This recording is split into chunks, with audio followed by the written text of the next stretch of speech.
Hi there and welcome to the Dawn Show. Dawn Stensland-Menti here.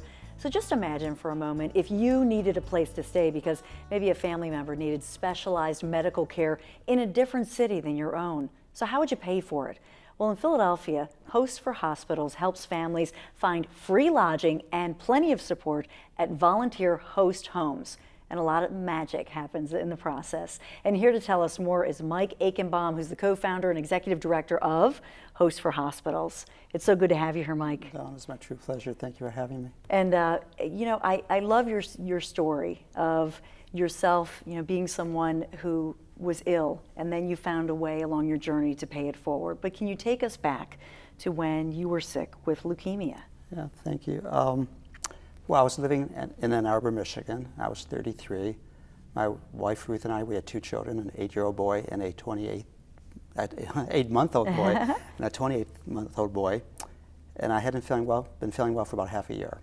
And I thought it was because I was old, I was 33, and we had two kids, and wasn't sleeping.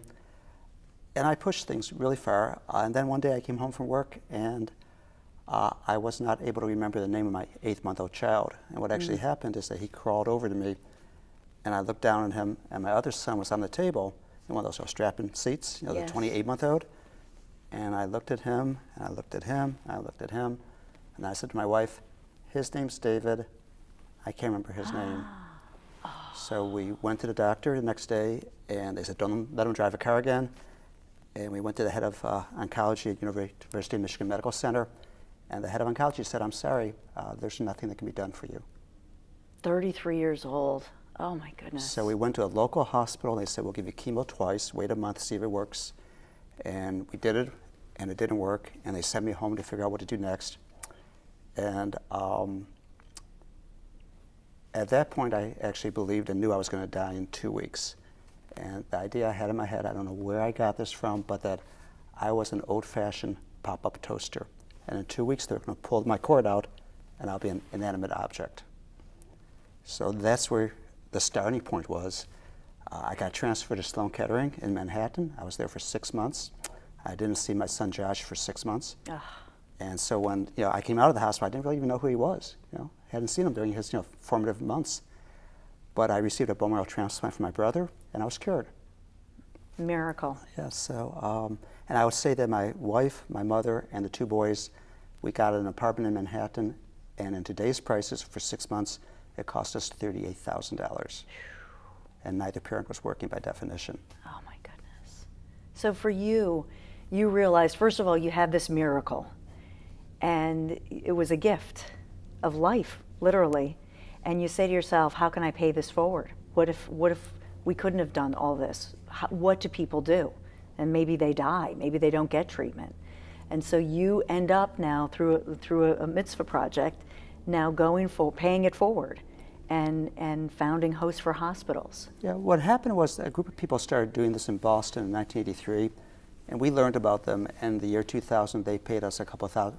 We paid them a couple. Nice if it worked that way. We need money, folks. It would have been nice if it could have been that way. But we paid them a couple $1,000s, and they taught us how to do what they had done. And they had done this for 17 years, and they had it down pat. So I was one of 3 co-founders, and we made the leap of faith that this was needed in Philadelphia as well. You mentioned mitzvah. This is not a Jewish program. To date, we've lodged almost 2,400 patient families, and we have Jewish hosts and non-Jewish hosts.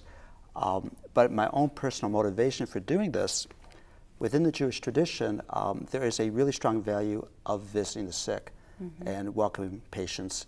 And when I was 7 years old, I had an older cousin. His name was Sam Yagoda. He was 6'2", thick Yiddish accent. Actually had a wooden leg because his heel had been shot off in the Russian wars or something. I was afraid of him, but every Friday he went to visit strangers in the hospital. And as a 7-year-old, I learned that.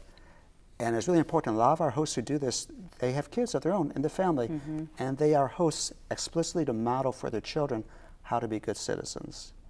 So when it happened that I was cured and living in Philadelphia then, and recognizing the need here, and with this Jewish value of welcoming patient families, I sort of was compelled to go and do this because I knew I could, we could do it. So that's how it all came about. So how does it all work? Because people say, what? They come in, you know, you have people coming in from perhaps around the world, and we have world-class hospitals in the Philadelphia, South Jersey region. So how does it all work? How do you put those host families with the patient families together? Well, the key concept is it's all putting people in the proper niche. You have hosts and you have guests. They're just people in common. And to each other, they're initially strangers. And to each other, they're initially hesitant about doing this. So it's just a question of listening to what the one has to offer, what the one needs, and making the match. We've talked about my medical background, so I would never say to anybody, I know what you're going through, but I can relate to that. And I talk with them, I help bring them down from the tree. They're in a crisis. They're scared out of their minds about what may happen medically, and they're scared about their ultimate existence. And we try to get them to understand this is a new normal. You can relax. You can take a step away from your crisis and just relax at a nice host home, not having to be in a hotel with 4 walls. So we vet the patients to see what they need, and then we have hosts. And the hosts learn about this through a newspaper article or through a presentation. A talk show. Talk show, hopefully, at a place of worship. You see the phone number, folks, give a call. Yeah, we're giving that hostforhospitals.org. We're giving that throughout the broadcast, and we'll give you lots of information. Because you're always looking for host families or for donations or volunteers. We are. I'll finish about how we actually get the host, and now I'll talk about what our need is. So somebody hears about us. Okay. And then we come out to the home, and we record whatever the home has to offer. What floor the bedrooms are on, what size of the beds, if there's cats or dogs, are there steps, is there parking, is there Wi-Fi, everything you would need to know what that home can offer. And we train the host a little bit so that the host can really maximize the experience of having their guests there. And then the host is part of our network. And if I have a guest who I think will fit for them, I'll call them directly. Hey, Dawn, somebody coming in for 2 nights tomorrow, would you like to lodge them? Or we send out emails to all of our hosts. And if a host wants to do a particular one, they sort of raise their hand and email me back, say, I'll take that one. And that's how it works. Let's take a quick break because we want to meet one of your hosts. Sure. Who's a real inspiration. Stay right here. The Dawn Show will come right back. Philadelphia is the city of brotherly love. Let's try. And so we established Host for Hospitals.